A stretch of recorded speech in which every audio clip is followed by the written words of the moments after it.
Nag-react ho kayo doon ho sa pagpapile ng ombudsman ng kaso laban po kay Vice President Sara at sa iba pang mga akusado dito sa investigasyon na ginawa ng Senado. Will it in any way affect ito pong impeachment trial, Attorney?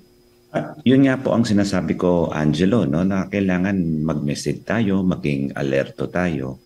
Although sabi ko nga, masaya tayo sa ginawang pagbigay ng palugit na pagbigay na sa sumagot o ng complaint. No?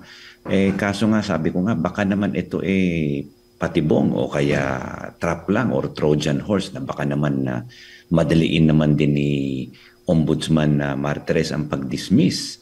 No? Kasi siya pa-retire na, ilang linggo na lang natitira. So ang hiling ko lang tama yung ginawa niya pero paubayan na niya ang giya o ang pagpatuloy nito sa susunod na ombudsman. Hindi na niya kailangan tapusin, wag na niyang i-dismiss. At hayaan na niya yung susunod na ombudsman ang magpatuloy ng investigasyon.